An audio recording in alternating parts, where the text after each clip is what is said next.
Dan ingatlah ketika Rabbmu berfirman kepada para malaikat, Aku hendak menjadikan khalifah di bumi ini. Mereka berkata, apakah engkau hendak menjadikan apakah engkau hendak menjadikan orang yang merusak dan menumpahkan darah di sana, sedangkan kami bertasbih memujimu dan mensucikan namamu? Maka dia berfirman, sungguh aku mengetahui apa yang kamu tidak ketahui. Taib.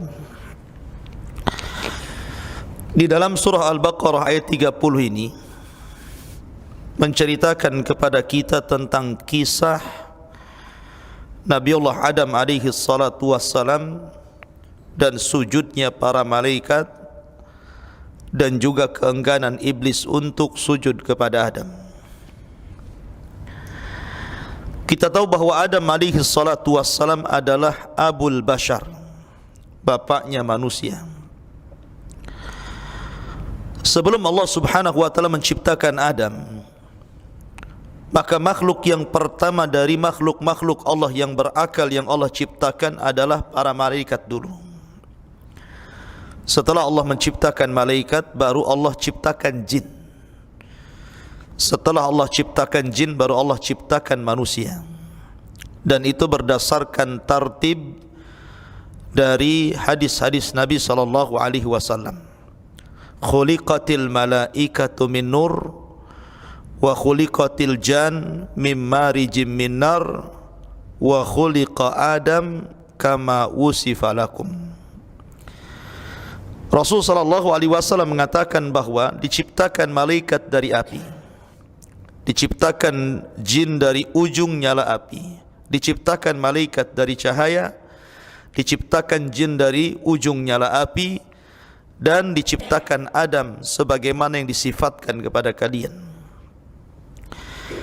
Lah ketika Allah subhanahu wa ta'ala menciptakan malaikat, malaikat adalah satu-satunya makhluk yang tidak pernah bermaksiat kepada Allah azza wa jalla, karena tidak diberikan nafsu.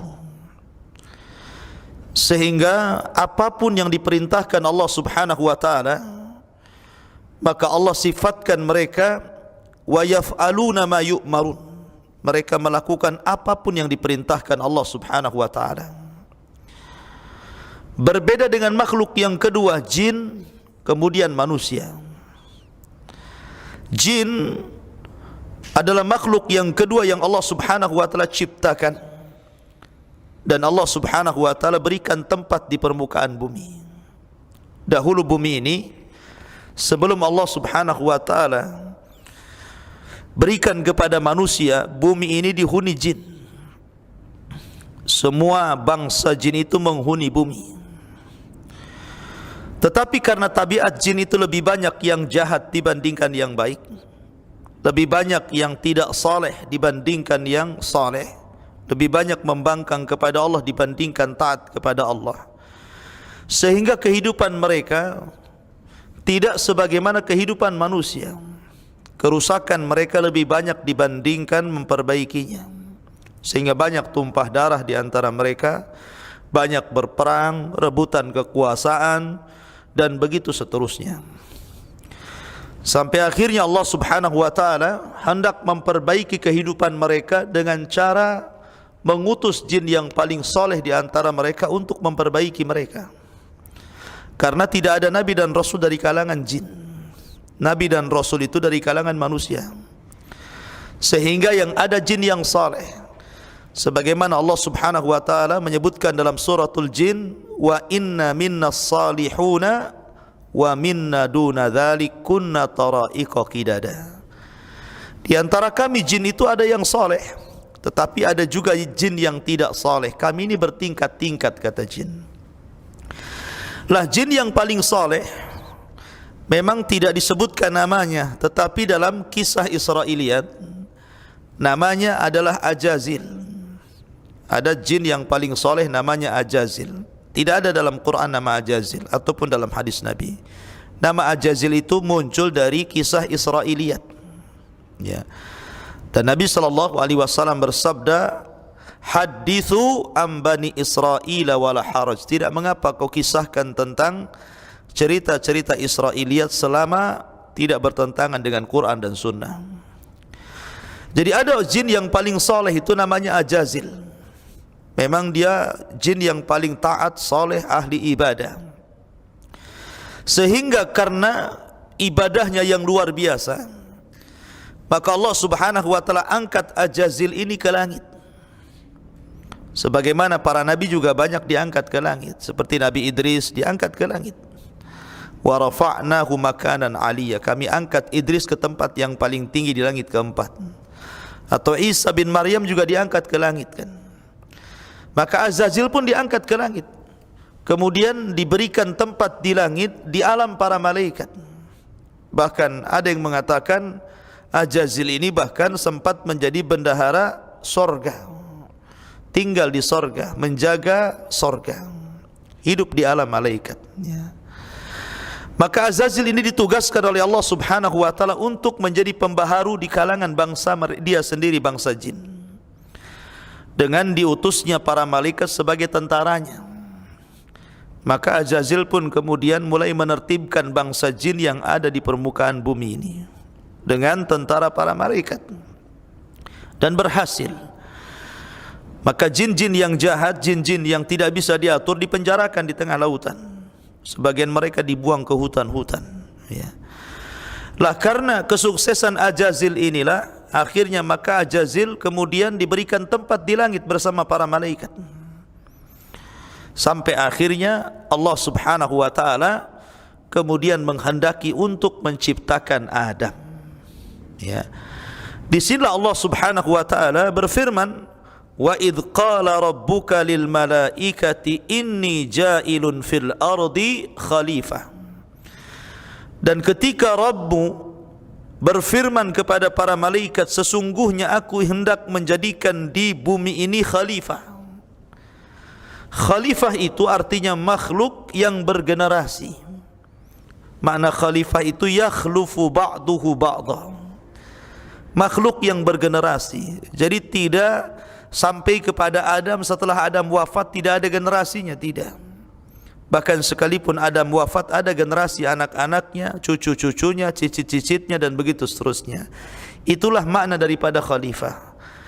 Yakhlufu ba'duhu ba'da, saling menggantikan sebagian mereka dengan sebagian yang lainnya. Lah ketika Allah Subhanahu wa taala hendak mengatakan bahwa dia hendak menciptakan makhluk namanya Adam, ketika itu malaikat mengatakan di hadapan Allah Subhanahu wa taala, qalu ataj'alu fiha man yufsidu fiha wa yasfikud dima. Ya Rabb, apakah engkau akan menjadikan makhluk di permukaan bumi itu yang akan merusak di dalamnya, yang akan menumpahkan darah di dalamnya? Kenapa malaikat bisa bicara seperti itu? Bukankah Adam belum dicipta? Kenapa malaikat mengatakan apakah engkau akan menciptakan makhluk yang merusak dan menumpahkan darah? Allah belum menciptakan Adam, baru akan. Tapi kenapa malaikat bicara seperti itu? Malaikat bicara seperti itu ada dua penafsiran para ulama. Pertama, karena melihat jin yang sebelumnya hidup di bumi. Jadi malaikat sangka manusia sama dengan jin, yang suka merusak dan menumpahkan darah.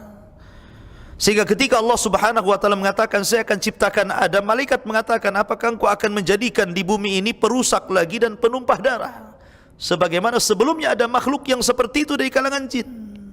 Ya. Penafsiran yang kedua, bahwa malaikat ditampakkan bahwa manusia itu memang akan menumpahkan darah. Dan betul apa yang dikatakan malaikat kan, ketika Adam alaihi salatu wassalam dikaruniai putra-putranya, maka yang pertama kali yang terjadi apa? Qabil membunuh Habil kan. Terjadi pertumpahan darah di sini. Qabil membunuh Habil. Malaikat ditampakkan gitu kan. Lah tetapi pendapat yang kuat kata para ulama bahwa malaikat itu hendak mengkiaskan bangsa manusia dengan bangsa jin yang sebelumnya sudah menghuni bumi.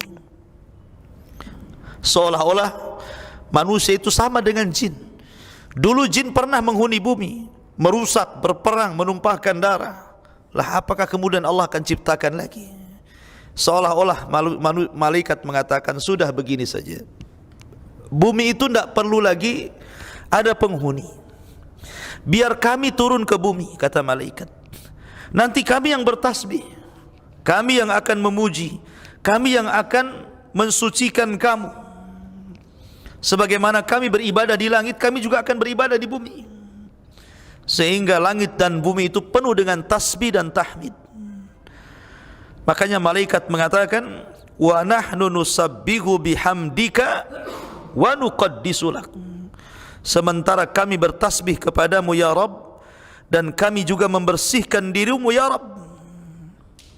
Tetapi Allah subhanahu wa ta'ala menyanggah dan mengatakan, qala inni a'lamu ma la ta'lamun. Sesungguhnya saya lebih tahu daripada kalian tentang ciptaan Adam itu. Kalian kan tidak tahu bahwa kelak lahir dari Adam ini makhluk-makhluk yang jauh lebih mulia dibandingkan kalian. Bahwa dari keturunan Adam itu akan lahir orang-orang pilihan yang jauh lebih agung dibandingkan kalian. Apa yang dikatakan Allah, inni a'lamu ma la ta'lamun, menjadi sebuah kenyataan. Malaikat tidak tahu. Setelah kemudian Adam alaihi salatu wassalam berada di bumi dan beranak pinak sampai kemudian banyak dari keturunannya menjadi nabi dan rasul, barulah malaikat paham bahwa manusia berbeda dengan jin. Karena jin tidak ada nabi, jin tidak ada rasul. Tetapi dari kalangan manusia itu lahir para nabi dan rasul yang kedudukan mereka jauh lebih mulia dibandingkan para malaikat. Ya. Ma'asyiral muslimin yang dimuliakan Allah subhanahu wa ta'ala.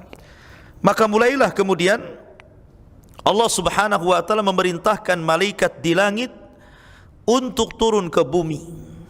Ada yang mengatakan malakul maut, ada yang mengatakan malaikat yang lain, mengumpulkan tanah-tanah yang ada di bumi dengan berbagai macam warna. Ada tanah yang berwarna hitam, ada yang tanah berwarna kuning, ada yang tanah berwarna merah, ada yang tanah berwarna putih. Pokoknya berbagai macam warna tanah diangkatnya oleh malaikat itu dari bumi ke langit. Kemudian sesampainya di langit, tanah itu diserahkan oleh para malaikat di hadapan Allah subhanahu wa ta'ala. Maka disitulah Allah subhanahu wa ta'ala membentuk Adam alaihi salatu wassalam dengan kedua tangannya. Adam itu diciptakan bukan dengan kun fayakun, berbeda dengan makhluk Allah yang lainnya. Itulah keistimewaan Adam. Adam tidak diciptakan oleh Allah dengan kun fayakun, tetapi diciptakan Allah betul-betul dirangkai oleh Allah subhanahu wa ta'ala sampai jadi bentuk manusia. Keistimewaannya Adam itu, bahkan Allah sendiri yang meniupkan roh kepada Adam, bukan malaikat yang membawa roh kepada manusia. Dan itu keistimewaan, ya. Satu-satunya makhluk yang diciptakan langsung oleh Allah dengan kedua tangannya adalah Adam. Bahkan rohnya sendiri Allah yang meniupkan. Lah Adam alaihi salatu wassalam setelah Allah berbentuk patung pengeras, ya, Allah subhanahu wa ta'ala tidak langsung meniupkan roh, tapi dibiarkan dulu, sehingga kemudian informasi tentang penciptaan Adam itu sampai ke telinga iblis yang ketika itu berada di sorga. Mulailah kemudian tabiat jinnya nampak, hasad, ya kan. Mulailah kemudian jin berfikir, Ajazil yang diangkat oleh Allah subhanahu wa ta'ala ke langit, sehingga kemudian dia singgah di sorga, artinya menempati sorga dan menjadi khazanatul jannah, bendaharawan sorga. Maka mulailah dia hasad, dia khawatir, jangan-jangan Allah menciptakan Adam untuk menggantikan posisi dia di sorga. Itu kan hasad artinya, ya. Hasad itu kan takut nikmatnya hilang digantikan orang, ya. Akhirnya iblis pun mulai melihat-lihat Adam alaihi salatu wassalam yang ketika itu belum ditiupkan roh. Cobalah dia melihat langsung dari ciptaan Allah berbentuk patung Adam itu. Terkadang dia melihat Adam dan masuk ke telinganya, keluar dari hidungnya, masuk dari lubang hidungnya, keluar dari lubang yang lainnya.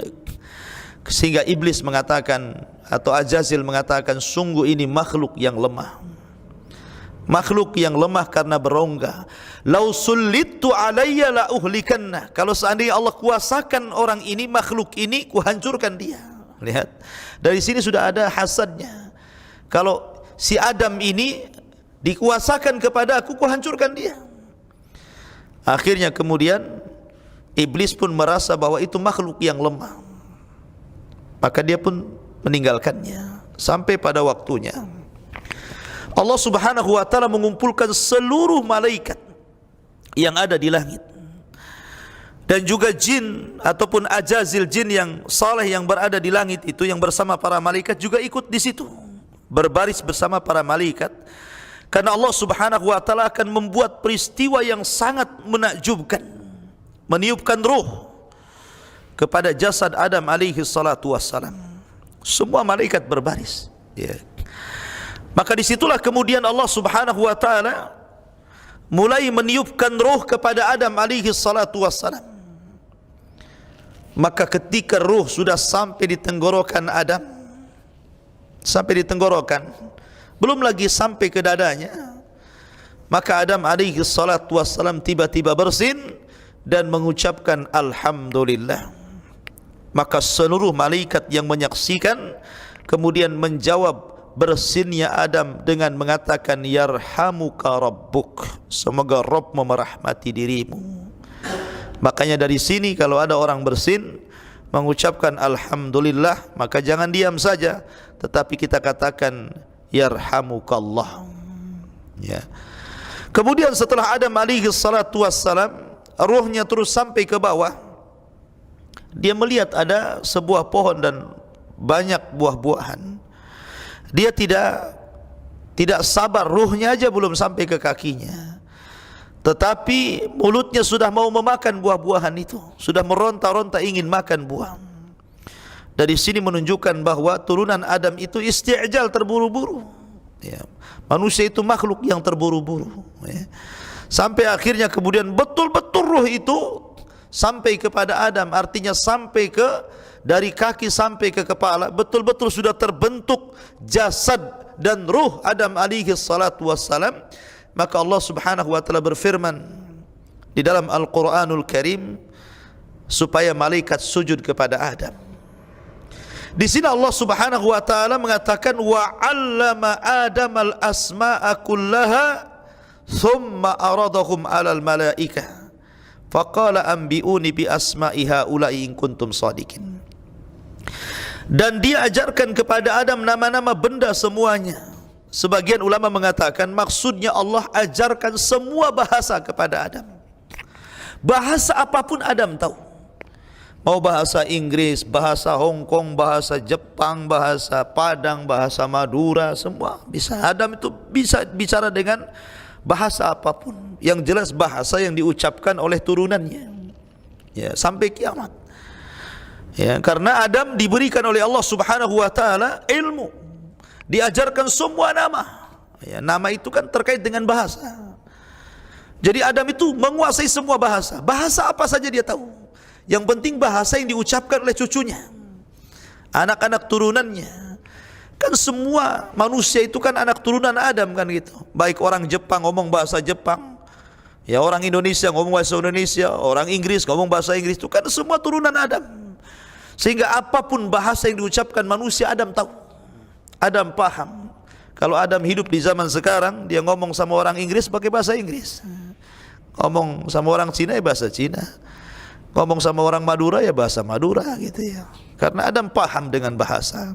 Ya, itulah kelebihan Adam alaihi salatu wassalam, diajarkan nama-nama semuanya, artinya semua bahasa Allah ajarkan. Adam paham dengan bahasa manusia, ya. Dan itu tidak diajarkan kepada para malaikat. Allah hanya mengajarkan kepada Adam, tetapi tidak diajarkan kepada para malaikat. Dari sini Allah unggulkan Adam dari malaikat karena Allah ajarkan ilmu yang Allah tidak ajarkan kepada para malaikat. Makanya Allah mengatakan wa 'allama Adamal asma'a kullaha, dan Allah ajarkan kepada Adam nama-nama semuanya. Thumma aradahum, kemudian dia perlihatkan kepada para malaikat, 'alal malaikati faqala ambi'uni bi asma'i haula'i in kuntum shadiqin. Allah berfirman kepada para malaikat, kalau kalian memang merasa mulia dibandingkan Adam, merasa cerdas, merasa pintar, merasa punya ilmu dibandingkan Adam, apa kata Allah? Sebutkan kepadaku nama-nama semua benda ini jika kamu benar, jika kamu memang lebih pintar dibandingkan Adam. Ya. Maka para malaikat pun tawadu di hadapan Allah dan mengatakan, qalu subhanak la ilma lana illa ma 'allamtana innaka antal alimul hakim. Mereka menjawab, maha suci engkau ya Rabb, tidak ada yang kami ketahui selain apa yang kau telah ajarkan kepada kami, sesungguhnya engkau lah yang maha mengetahui dan maha bijaksana. Dari sini malaikat mulai mengakui kelemahannya, bahwa Adam memiliki keistimewaan dibandingkan mereka. Dari sini Allah mengatakan wa karramna bani Adam. Bukan hanya Adam, bahkan anak keturunannya Adam menjadi mulia di hadapan Allah Subhanahu wa taala. Bahkan kemuliaan manusia menjangkau kemuliaan para malaikat. Dari mana? Dari ilmu. Berarti ilmu itu mengangkat derajat. Makanya Allah mengatakan yarfa'illahu alladhina amanu minkum walladzina utul ilma darajat. Allah angkat orang-orang yang beriman di antara kalian dan orang-orang yang berilmu di antara kalian beberapa tingkatan. Maka manusia dilebihkan dari para malaikat karena ilmu. Allah ajarkan kepada Adam ilmu yang tidak diajarkan kepada para malaikat. Ma'asyiral muslimin yang dimuliakan Allah Azza wa Jalla. Kemudian Allah berfirman, qala ya Adam ambihum bi asma'ihim. Setelah malaikat mengakui kelemahannya, maka Allah pun berfirman kepada Adam, wahai Adam, beritahukan kepada mereka, malaikat itu nama-nama mereka. Falamma amba'ahum bi asma'ihim.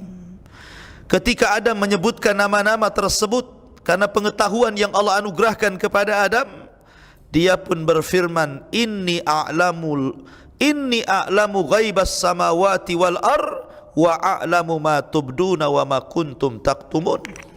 Bukankah telah aku katakan kepada kalian wahai malaikat, bahwa aku mengetahui rahasia langit dan bumi, dan aku mengetahui apa yang kamu nyatakan dan apa yang kamu sembunyikan. Karena malaikat mengatakan apa? Di awal-awal dia mengatakan, wa nahnu nusabbihu bihamdika wa nuqaddisu lak. Qala inni a'lamu ma la ta'lamun. Ya, di awal-awal malaikat mengatakan, sudahlah ya Rabb, biar kami saja, sudah, enggak usah ciptakan makhluk lain lagi. Biar kami saja.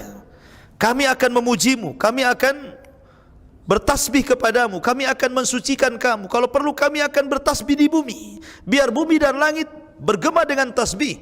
Tidak ada yang menumpahkan darah, tidak ada yang bermaksiat kepadamu. Tapi Allah mengatakan, tidak, kamu kan tidak tahu apa yang aku ciptakan. Kalian tidak tahu. Ya.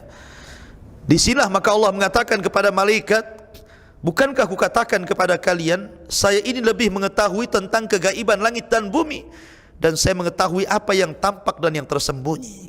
Lihat sekarang apa yang terjadi. Adam dimuliakan di antara kalian karena Adam dilebihkan pengetahuannya dibandingkan kalian. Dari sinilah ketika Adam alaihi salatu wassalam betul-betul dianugerahi ilmu yang dengannya diangkat derajatnya di antara para malaikat, maka Allah Subhanahu wa taala perintahkan seluruh malaikat untuk sujud.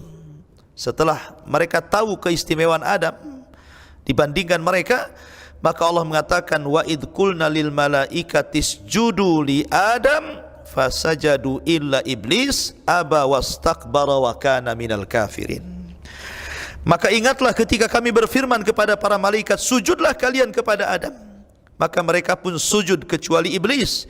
Ia menolak dan menyombongkan dirinya, dan ia termasuk orang-orang kafir.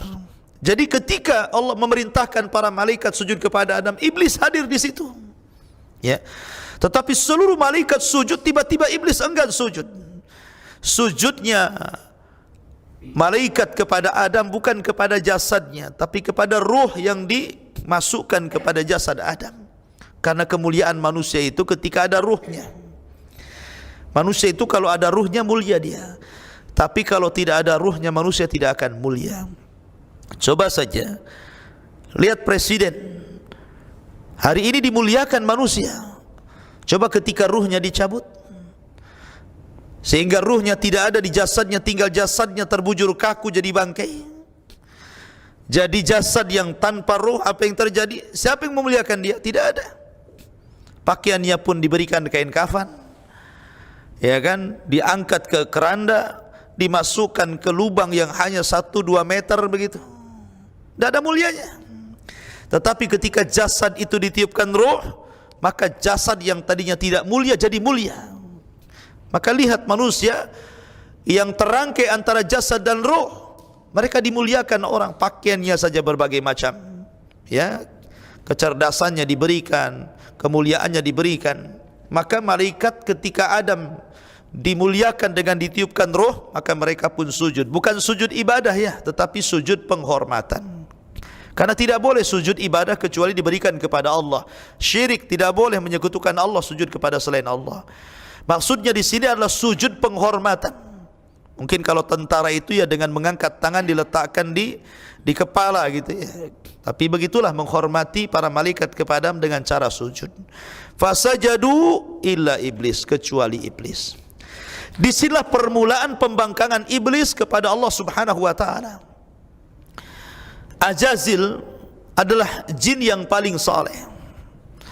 Jin yang paling saleh di antara jin-jin yang hidup di permukaan bumi, karena solehnya akhirnya diangkat ke langit dan hidup di alam para malaikat. Tapi ketika kemudian timbul hasad kepada Adam alaihi salatu wassalam, berakhir tidak mau sujud kepada perintah Allah Subhanahu wa taala kepada Adam alaihi salatu wassalam, maka Ajazil pun kemudian dilaknat Allah dan diberi gelar oleh Allah Subhanahu wa taala sebagai iblis. Padahal iblis itu jin yang soleh dulunya. Ya, terkadang begini ya, pelajaran besar bahwa kesolehan itu harus diupayakan. Ya, karena belum tentu awalnya soleh akhirnya soleh, kan begitu. Banyak yang awalnya soleh akhirnya jadi iblis. Seperti kisah-kisah manusia seperti Bal'am bin Ba'ura, ataupun kisah-kisah para ulama yang lainnya yang kemudian belakangan intikas, yang tadinya baik jadi tidak baik. Ya, ini pelajaran. Ingat bahwa amal itu ditentukan akhirnya, bukan awal dan tengahnya. Karena iblis ini dulunya jin yang soleh, jin yang taat. Bahkan saking taatnya kepada Allah diangkat ke langit dan disejajarkan dengan para malaikat. Tapi Allah Subhanahu wa taala takdirkan lain. Iblis menjadi jin yang paling jahat setelah jin yang paling saleh. Maka dia menjadi iblis, tidak mau sujud kepada Adam alaihi salatu wassalam, dan Allah nyatakan kafir dan Allah usir dia dari surga. Allah kutuk dia. Ya. Maka di sini Allah Subhanahu wa taala berfirman, illa iblis, kecuali iblis. Aba, dia enggan, wastakbara, sombong, wa kana minal kafirin, dan termasuk orang-orang kafir. Ma'asyiral muslimin yang dimuliakan Allah Subhanahu wa taala, iblis ini setelah dia membangkang kepada Adam alaihi salatu wassalam, ya, dan dia sudah diusir dari sorga, maka sebagai penghuni baru sorga itu adalah Adam dan istrinya. Ketika Adam alaihi salatu wassalam sebelum masuk sorga, Allah ciptakan pasangannya dari tulang rusuk yang paling bengkok, yang paling atas, yang mendekati jantung.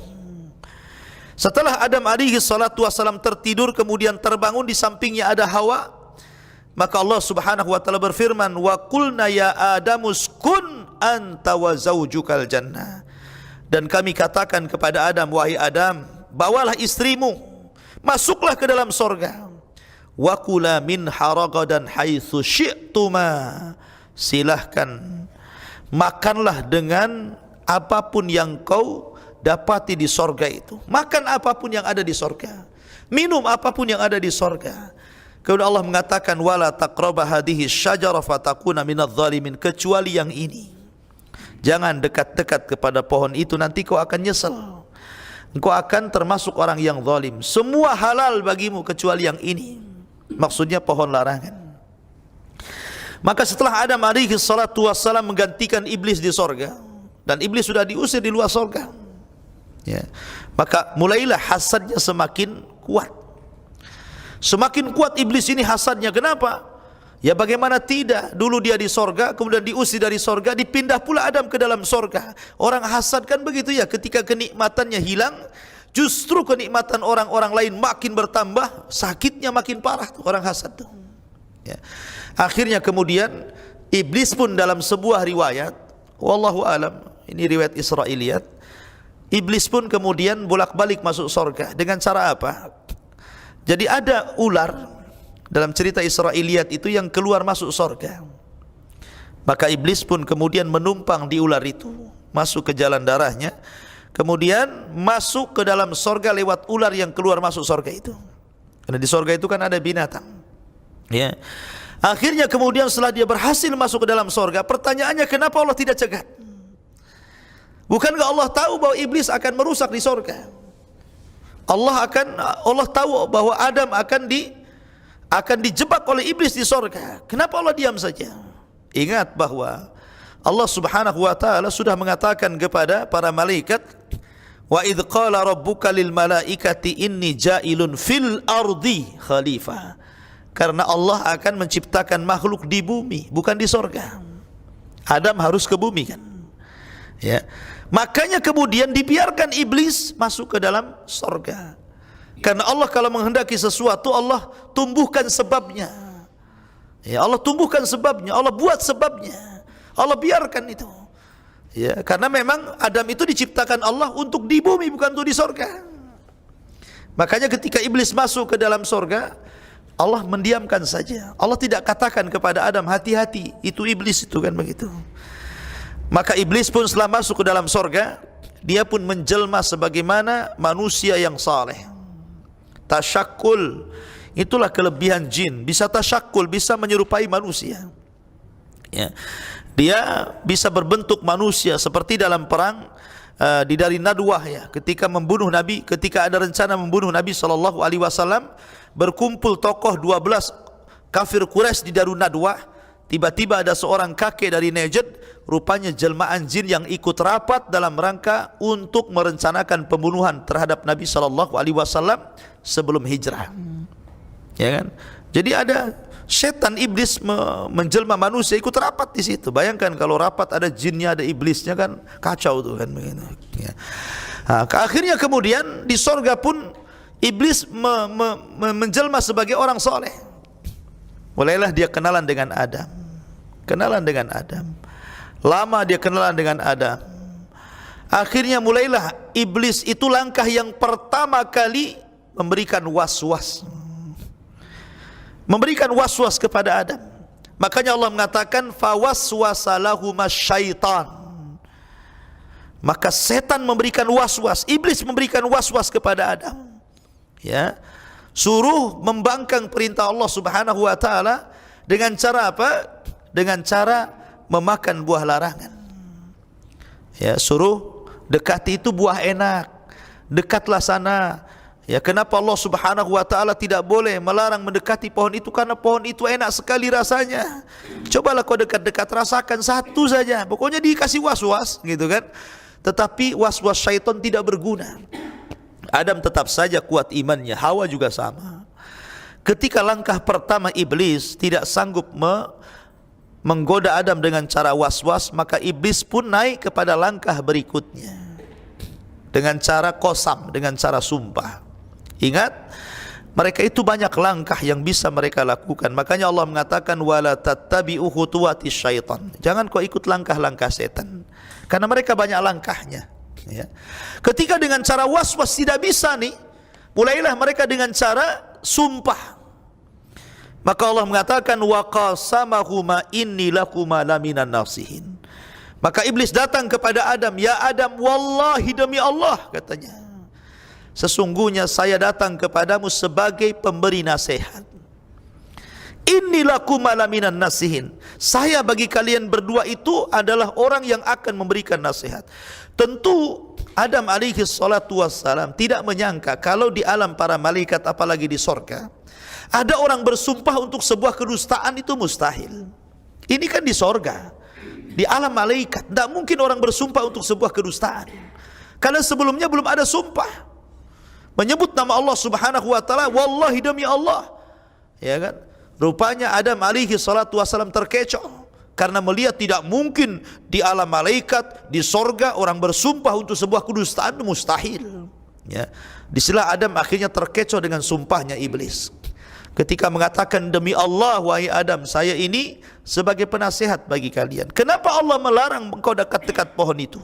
Karena dua perkara, antakuna malakaini au takuna minal khalidin, bahwa kalau kau makan buah itu kau akan jadi malaikat atau engkau akan kekal di sorga, dan itu Allah tidak kehendaki. Maka Adam alaihi salatu wassalam melihat sumpahnya iblis, dan tidak mungkin orang bersumpah di sorga atau di alam malaikat untuk sebuah kedustaan. Akhirnya ngeper juga, ikut juga perintah iblis. Mulailah dia mendekati pohon itu, kemudian memakan buahnya. Tiba-tiba ketika Allah subhanahu wa ta'ala melihat dua makhluknya Adam dan Hawa memakan buah itu, maka Allah subhanahu wa ta'ala takdirkan semua pakaiannya terurai. Pakaian yang dipakainya itu pakaian yang terbuat dari sutra, min sundusin wa istabrakin wa hullu asawira min fiddah. Kan di sorga itu kan pakaiannya dari sutra semuanya. Satu orang itu 70 lipat pakaian, ya, saking indahnya gitu. Tiba-tiba pakaian itu apa? Terurai, lepas dari badan Adam alaihi salatu wassalam, ya, lepas dari badan Hawa alaihi salam. Maka mereka akhirnya tampak aurat satu dengan yang lainnya. Maka Adam alaihi salatu wassalam malu melihat aurat Hawa, dan Hawa pun malu melihat aurat Adam, dan kedua-duanya saling malu untuk terlihat auratnya. Maka Adam pun kemudian pergi menjauh dari Hawa, Hawa pun pergi menjauh dari Adam. Maka mereka saling menjauh di sorga. Karena seluruh makhluk yang ada di sorga itu semuanya melihat.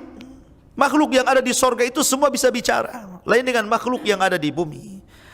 Kalau di bumi pohon tidak bisa bicara, tapi di sorga bisa bicara, karena semua makhluk yang ada di sorga itu mengucapkan salam. Ya, kalau kita lewat di sebuah pohon, pohon akan mengucapkan assalamualaikum.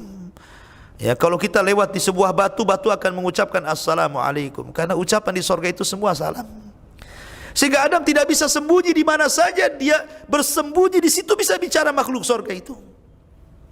Dari situlah maka Adam malu, merasa malu, sehingga Allah subhanahu wa ta'ala berfirman kepada Adam, mau hendak lari kemana wahai Adam, kau tidak bisa bersembunyi. Ya, maka dari situlah kemudian Adam pun menyesal, tapi Allah subhanahu wa ta'ala sudah murka, sehingga Allah subhanahu wa ta'ala berfirman kepada Adam ketika Allah subhanahu wa ta'ala sesatkan Adam, qulnah bitu minha jami'ah, maka keluarlah kalian semuanya dari sorga ini. Maka Allah subhanahu wa ta'ala melanjutkan firman-Nya, fa'azallahuma syaitanu anha, lalu setan memperdayakan keduanya Adam dan Hawa dari sorga, fa'akhrajahuma mimma kana fi, dan mengeluarkan keduanya dari sorga. Wa qulnah bitu ba'dukum wa qulnah bitu ba'dukum li ba'din adu walakum fil ardi mustaqarrun wa mata'un ilahin, sehingga keduanya dikeluarkan dari segala kenikmatan ketika keduanya di sana di sorga, dan kami berfirman, turunlah kalian, sebagian kamu akan menjadi musuh bagi yang lainnya, dan bagi kamu ada tempat tinggal dan kesenangan di bumi sampai waktu yang ditentukan. Maka di sini ketika kemudian makhluk tiga orang ini, satu iblis, dua Hawa, dan tiga Adam, setelah kemudian keduanya memakan buah larangan, Allah pun murka. Maka Allah berfirman kepada ketiganya ini, kepada Adam, Hawa, dan iblis, bahwa kalian akan memusuhi sebagian kalian dengan sebagian yang lainnya. Dari sinilah permulaan permusuhan iblis dengan umat manusia. Karena Allah yang mengatakan seperti itu. Kalian akan jadi musuh kalau seperti ini. Ya, dan betul, iblis akan senantiasa jadi musuh, bahkan musuh abadi bagi manusia sejak Adam diciptakan sampai kiamat dibangkitkan. Musuh kita yang nyata hanya iblis, laknatullah alaihi.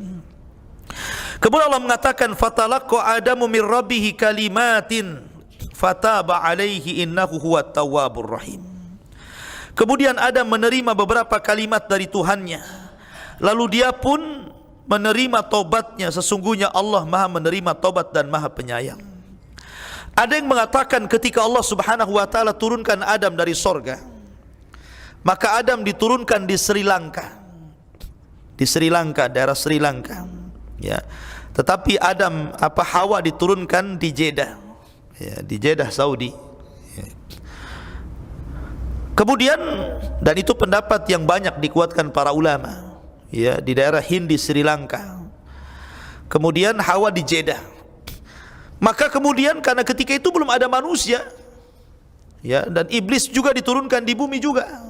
Tapi iblis turun di mana wallahu alam, ya. Tapi yang jelas tiga-tiganya sama-sama diturunkan di bumi. Lah, iblis tentu kembali kepada kelompoknya karena memang sudah ada jin di bumi ini. Ya, karena dia sudah jahat di langit, kemudian turun ke bumi, maka dia bergabung dengan jin-jin jahat yang dulu pernah dipenjarakan dia, yang ada di lautan, yang ada di hutan-hutan, dan dia yang memimpinnya, kepala gengnya, kan begitu ya. Maka dia pun membuat istana di tengah lautan, sebagaimana perkataan Ibnu Sayyad di hadapan Rasulullah ketika ditanya oleh Nabi SAW, maka Ibnu Sayyad mengatakan wa kana arsyuhu 'alal ma, dan istananya iblis ada di tengah lautan, ya kan. Maka kemudian Adam alaihi salatu wassalam saling mencari. Dia mencari istrinya, istrinya mencari dirinya. Entah berapa hari, berapa bulan, berapa tahun. Tapi Allah Subhanahu wa taala akhirnya takdirkan mereka berjumpa di Arafah. Mereka berjumpa di Arafah. Di Arafah inilah tempat perjumpaan Adam dan Hawa. Arafah itu bukan bagian tanah haram, tidak masuk tanah haram dia, di luar tanah haram. Arafah itu, ya. Jadi ada sebagiannya di luar tanah haram. Maka kemudian Adam alaihi salatu wasallam diperjumpakan dengan Hawa di Arafah ini, di bukit Arafah. Maka disitulah kemudian Allah Subhanahu wa taala mengajarkan satu kalimat pertama kali di bumi.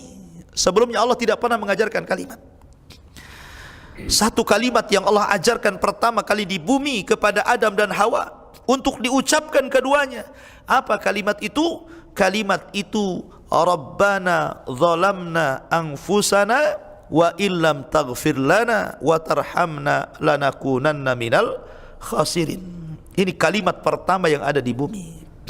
Rabbana zalamna, ya Rabb, kami telah mendolimi diri kami. Rabbana zalamna anfusana, diri-diri kami. Wa illam taghfir lana, kalau engkau tidak mengampuni diri-diri kami, lanakunanna minal khasirin, tentu kami akan senantiasa terus menjadi hamba-Mu yang merugi. Maka teruslah Adam dan Hawa mengucapkan kalimat ini, Rabbana zalamna anfusana wa illam taghfir lana wa tarhamna lanakunanna minal khasirin. Berdoa kepada Allah dan meminta ampun. Makanya Allah Subhanahu wa taala katakan, fatalaqa Adamu min rabbihi kalimatin. Kemudian Adam menerima beberapa kalimat.